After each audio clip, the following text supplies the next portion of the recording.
आगरा में गुरु के ताल फ्लाईओवर पर हादसा हो गया। तेज रफ्तार से आ रही कार बेकाबू होकर पलट गई। डिवाइडर पर पलटकर बेकाबू कार चढ़ गई। हादसे में 2 लोग जख्मी अस्पताल में भर्ती करा दिए गए हैं, जहां पर उनका इलाज जारी है। तो आगरा से खबर सामने आ रही है, जहां गुरु के ताल फ्लाईओवर पर यह हादसा हो गया। तेज रफ्तार से आ रही कार बेकाबू होकर के पलट जाती है। कार अनियंत्रित हो गई, जिसके बाद पूरी कार पलट गई। डिवाइडर पर चढ़ जाती है बेकाबू होने के बाद। और इस हादसे में 2 लोग जख्मी बताए जा रहे हैं, जिनका इलाज अस्पताल में जारी है। बताया जा रहा है कि कार तेज रफ्तार में थी और अनियंत्रित हो गई, और इसी वजह से ये कार पलट जाती है। पलट करके डिवाइडर पर चढ़ गई, जिसमें 2 लोग जख्मी हो चुके हैं, जो कि कार के अंदर मौजूद थी, जिनका इलाज अब जारी है अस्पताल में। आसपास के लोग वहां पर पहुंचते हैं। लोगों को अंदर जो कार में मौजूद थे उन्हें निकाला गया और इनका इलाज अब अस्पताल में जारी है। बड़ी खबर प्रतापगढ़ से सामने आ रही है। प्रतापगढ़ में लखनऊ प्रयागराज हाईवे पर सड़क हादसा हो गया। 2 कारों की आमने सामने टक्कर में 3 की मौत और 2 गंभीर रूप से घायल। दर्दनाक सड़क हादसे में पति पत्नी और मासूम की मौत हो चुकी है। 3 वर्षीय मासूम बेटी हादसे में हालांकि बाल बाल बच गई। मृतक प्रयागराज के बहरहाना के बताए जा रहे हैं। इस पूरे हादसे में पति पत्नी की मौत यहां पर हो चुकी है, लेकिन 3 वर्षीय मासूम बेटी इस हादसे में बाल बाल बच गई। दर्दनाक सड़क हादसा, 2 कारों की आमने सामने भिड़ंत, इसमें 3 लोगों की मौत और 2 की हालत गंभीर, जिनका इलाज अस्पताल में जारी है। अस्पताल में भर्ती इन्हें करा दिया गया। और ये तस्वीरें भी सामने आई है। प्रयागराज हाईवे पर सड़क हादसा, पूरी की पूरी ये गाड़ी आप देखिए क्षतिग्रस्त यहाँ पर हो चुकी है, चकनाचूर हो चुकी है। 2 गाड़ियों की आमने सामने भिड़ंत हो गई थी और ये टक्कर इतनी जोरदार रही कि इस हादसे में 3 लोगों की मौत हो चुकी है। 2 की हालत गंभीर बताई जा रही है, जिनका इलाज जारी है। दर्दनाक सड़क हादसे में पति पत्नी और मासूम की मौत, जबकि 3 वर्षीय मासूम बेटी हादसे में बाल बाल बची है। मृतक प्रयागराज के बहरहाना के बताए जा रहे हैं।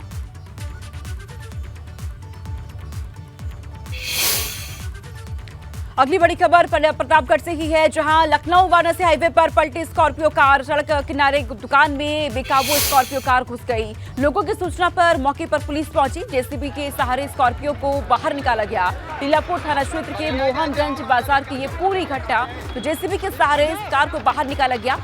सड़क किनारे एक दुकान जो कि वहां पर थी, उसमें अचानक से एक कार बेकाबू होकर घुस जाती है और उसके बाद कार यहां पलट गई। लोगों की सूचना पर मौके पर पुलिस पहुंचती है। जेसीबी के सहारे स्कॉर्पियो को इस दुकान से बाहर निकाला गया। हालांकि इसके अधिक जानकारी अभी सामने नहीं आ पाई है कि दुकानदार या फिर कार चालक की हालत किस तरीके से बनी हुई है। ये पूरा हादसा लीलापुर थाना क्षेत्र के मोहनगंज बाजार के पास हुआ है। एक कार स्कॉर्पियो कार जो कि बेकाबू होकर के वहां पर एक दुकान में घुस जाती है।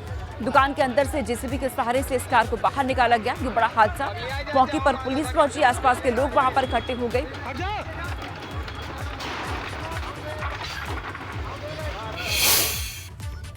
लखनऊ में दर्दनाक सड़क हादसा हुआ है। सड़क हादसे में एक व्यक्ति की मौत हो गई है। हादसे में एक व्यक्ति गंभीर रूप से घायल है। घायल को अस्पताल में भर्ती करा दिया गया, जहां पर उसका इलाज जारी है। पारा कोतवाली थाना क्षेत्र के मुन्नूखेड़ा रोड की यह पूरी घटना।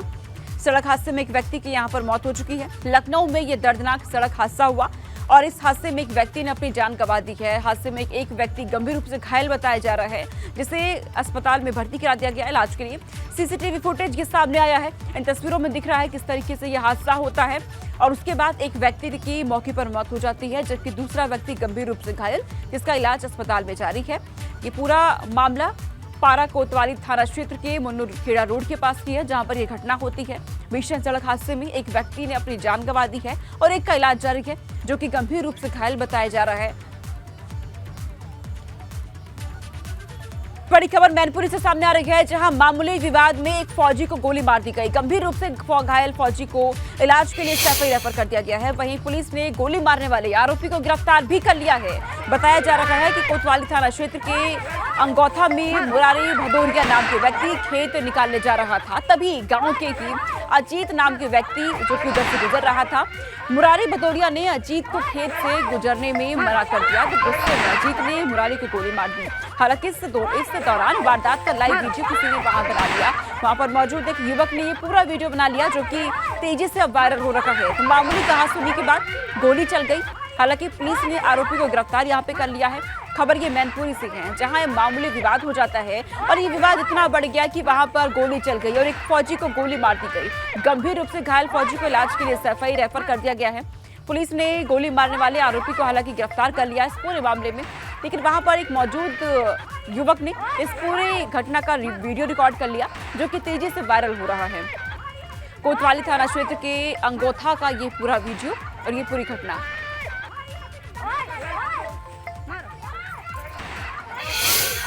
थाना कोतवाली के अंगोथा गांव में एक अभी छोटा सा विवाद हुआ है। गांव के ही दो लोगों में आलू की खुदाई हो रही थी और एक व्यक्ति उधर से जा रहा था, तो कहा कि इधर से न जाके उधर से जाओ। इसी में उनका वाद विवाद हो गया। उसी में से एक व्यक्ति के छोटे भाई जो वहाँ पे नहीं था, वो तुरंत देखा कोई झगड़ा हो रहा है, घर से तमंचा ला के फायर कर दिया, जिसमें एक व्यक्ति को पेट में गोली लगते हुए बाहर निकली है। कोई उसकी जो स्थिति है आउट ऑफ डेंजर है, उसका इलाज चल रहा है। इसमें तहरीर लेके कार्रवाई की जाए। महुआ में पति ने पत्नी पर जानलेवा हमला कर दिया। पति ने चाकू से पत्नी के गले पर वार किया। देवर ने महिला को अस्पताल में भर्ती करा दिया है। आरोपी पति मौके से फरार बताया जा रहा है। शहर कोतवाली क्षेत्र के इमलीबरा मोहल्ले की ये पूरी घटना, जहां पर एक पति ने अपनी ही पत्नी पर जानलेवा हमला कर दिया। पति ने चाकू से पत्नी के गले पर जानलेवा हमला किया और इसके बाद हालांकि देवर ने महिला को अस्पताल में भर्ती करा दिया गया। आरोपी पति बताया जा रहा है कि मौके से फरार हो चुका है। शहर कोतवाली क्षेत्र के इमलीबरा मोहल्ले की ये पूरी घटना, जहां पर पति ने अपनी पत्नी पर जानलेवा हमला किया। हालांकि वजह क्या रही फिलहाल ये साफ नहीं है, लेकिन पति ने चाकू से गले पर वार किया, जिसके बाद महिला गंभीर रूप से घायल और देवर ने महिला को अस्पताल में भर्ती करा दिया है। ये सुबह से लड़ते लड़ते हो गए, अभी हम काम पे निकल गए तो फोन आया हमारे पास, ये चाकू मार दी। भगते चले आए, जब घर आए तो देखा तो कटाई थी गर्दन काफी। फिर तो रिक्शा वाले को बुलाया, तुरंत धर के लेते आए यहाँ पे। एक महिला को लाया गया और काफ़ी गंभीर हालत में लाया गया। एक सीधाधार हथियार से चोट का एक मामला है और अभी यहाँ पे उपचार किया जा रहा है। स्थिति अभी स्थिर बनी। आज होली का दिन है और होली के दिन भी राजधानी में अपराधी बेखौफ घूम रही हैं। लखनऊ के ठाकुरगंज में सुनार से लूट हो गई है। ज्वेलरी शॉप में घुस करके सुनार को लूटा गया है चोरों की तरफ से। सराफा व्यापारी से लूट करके फरार हो गए हैं ये सभी बदमाश। सारे फ्लैग मार्च पर तैनाती पर सवाल भी खड़े हो गए हैं। जैसे कि कहा गया था कि होली वाले दिन तमाम जगहों पर फोर्स तैनात रहने वाली है, इसके लिए फ्लैग मार्च भी निकाला गया था। इसको लेकर के अब सवाल खड़े हो रहे हैं, क्योंकि होली का दिन और आज के दिन भी अपराधी बेखौफ घूम रहे हैं। लखनऊ के ठाकुरगंज से यह मामला सामने आया है, जहां पर सुनार की दुकान में लूट हो गई है। ज्वेलरी शॉप है जहां पर कुछ बदमाशों ने मिलकर के लूट की वारदात को अंजाम दिया है। सराफा व्यापारी से लूट की गई, उसके बाद चोर वहां से फरार हो गए। इसके बाद तमाम सवाल खड़े हो रहे हैं।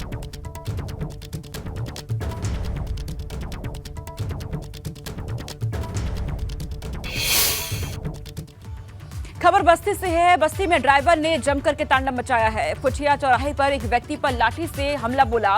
ड्राइवर मनीष ने गनर के बंदूक से गोली चलाने का प्रयास भी किया। सीओ कलवारी के सामने भगत सिंह लाठियों से पीटा गया। ड्राइवर के हमले में युवक के सिर पर चोट आई है। तस्वीरें भी सामने आई है। मौके पर पुलिस भी मौजूद रही। आसपास के लोग वहां पर पहुंच गए। बस्ती में ड्राइवर ने जमकर तांडव मचाया है। फुटिया चौराहे पर एक व्यक्ति पर लाठी से हमला बोल दिया। ड्राइवर मनीष ने गन्नर की बंदूक से गोली चलाने का भी प्रयास किया। ये खबर भी मिल रही है।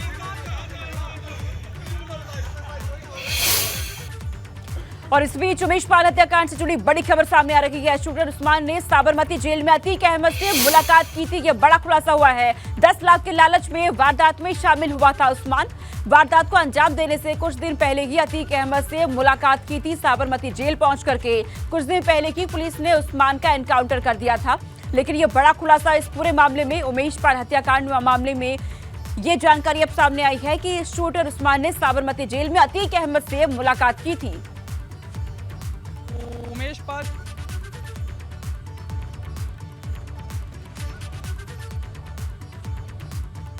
शूट आउट केस को लेकर पुलिस एनकाउंटर में मारे गए शूटर उस्मान के बारे में कई चौंकाने वाली जानकारियां मिली हैं। पता चला है कि वारदात को अंजाम देने से पहले उस्मान गुजरात गया था और उसने वहां साबरमती जेल में बंद माफिया अतीक अहमद से मुलाकात की थी। माफिया अतीक अहमद से उस्मान की मुलाकात वारदात में शामिल दूसरे शूटर गुलाम ने कराई थी। गुलाम काफ़ी पहले से ही अतीक अहमद और उसके गैंग से जुड़ा हुआ था। अतीक के गुर्गों के साथ मिलकर आपराधिक वारदातों को अंजाम देता था। गुलाम ने जेल में मुलाकात से पहले उस्मान से कई बार अतीक अहमद और अशरफ से व्हाट्सएप कॉलिंग के जरिए बातचीत कराई थी। उस्मान की बातचीत बातचीत कराई थी और अतीक अहमद से जेल से मुलाकात के बाद उस्मान को गिफ्ट के तौर पर एक आईफोन दिया गया था, पॉकेट मनी के तौर पर 60,000 रुपए दिए गए थे और वारदात की इस कामयाबी के बाद उसे 10 लाख रुपए दिए जाने का वादा किया गया था। गुलाम ने इससे पहले बरेली जेल जाकर वहां बंद अतीक अहमद के भाई, छोटे भाई खालिद अजीम उर्फ अशरफ से भी मुलाकात की थी।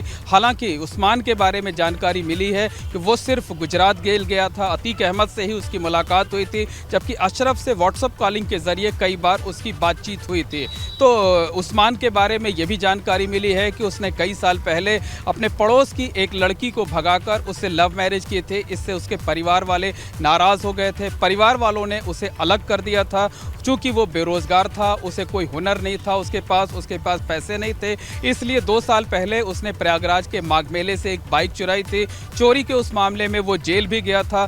तंगहाली और गरीबी के चलते, परिवार पालने के चलते, जब उसके सामने कोई ऑप्शन नहीं था तो वो किसी तरीके से गुलाम के संपर्क में आया था और गुलाम के संपर्क में आने के बाद पैसों की लालच में ही वो उसने उमेश पाल शूटआउट को अंजाम दिया था और सबसे पहली गोली उसी ने वारदात में चलाई थी। उसी ने उमेश पाल को पहली गोली मारी थी, उसी ने जो उमेश पाल के सरकारी गनर थे उनको भी गोली मारी थी और कहा यह जाता है कि उस शूटआउट में उस्मान ने 6 गोलियां चलाई थी। बहरहाल उस्मान अब पुलिस एनकाउंटर में मारा जा चुका है, लेकिन उसके बारे में जिस तरीके की जानकारियां सामने आई हैं वो बेहद चौंकाने वाली हैं। कैमरामैन अनुराग द्विवेदी के साथ मोहम्मद मोइन, एबीपी गंगा, प्रयागराज। हर तरफ होली की धूम देखी जा रही है। आम लोगों के साथ साथ नेता भी होली की मस्ती में डूबे हुए नजर आ रहे हैं। होली के रंग में सराबोर दिखे बीजेपी के संगठन महामंत्री धर्मपाल सिंह। तस्वीरें भी सामने आ रही हैं। पार्टी पदाधिकारियों कार्यकर्ताओं के साथ खूब जमकर झूमे हैं। बीजेपी मुख्यालय पर जमकर होली खेली गई है, एक दूसरे को रंग लगाए गए हैं गले मिल करके और इस त्योहार को सेलिब्रेट किया है। इस जश्न में सभी डूबे हुए नजर आ रहे हैं। डिप्टी सीएम केशव प्रसाद मौर्य ने प्रदेशवासियों को होली की शुभकामनाएं दी है। साथ ही होली के पर्व पर विपक्ष पर तंज कसते हुए कहा कि बुरा न मानो होली है। भाजपा 2024 के चुनाव में उत्तर प्रदेश में 80 सीटें जीतने जा रही है। होली का त्योहार है, हम इस समय मौजूद हैं डिप्टी सीएम केशव प्रसाद मौर्य जी के यहाँ और आप देख सकते हैं रंगों में रंगे हैं, इसी तरह जीवन रंगों में रहे। गुजिया की मिठास भी यहाँ ली जा रही, ठंडाई का आनंद भी। सर क्या कहेंगे, ठंडाई, गुजिया और ये रंग? निश्चित तौर से ठंडाई है, गुजिया है और अबीर है, गुलाल है और इसके माध्यम से मैं आप सब मित्रों को, सभी प्रदेशवासियों को, देशवासियों को होली की बहुत मंगलकारी शुभकामनाएं देता हूं। भगवान से प्रार्थना करता हूं कि इस होली के साथ सारे कष्ट दूर हों, सारी समस्याएं दूर हों, आपस में जो द्वेष हो, विद्वेष हो वह दूर हो और हम सब लोग मिलकर के प्रदेश को और देश को आगे लेकर के बढ़े।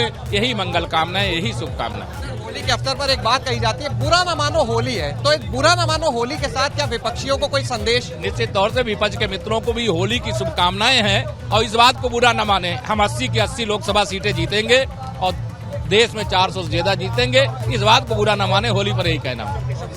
ये थे हमारे साथ में डिप्टी सीएम केशव प्रसाद मौर्य, जिन्होंने सभी को होली की बधाई दी, शुभकामनाएं दी। सभी का जीवन रंगीन हो, इसके लिए कहा रंगमय हो, लेकिन साथ ही ये भी कहा कि विपक्षी बुरा ना माने, क्योंकि 80 में 80 सीटें उन्होंने कहा कि 2024 में भाजपा उत्तर प्रदेश में जीतेगी। कैमरा सहयोगी जितेन के साथ शैलेश अरोरा, एबीपी गंगा।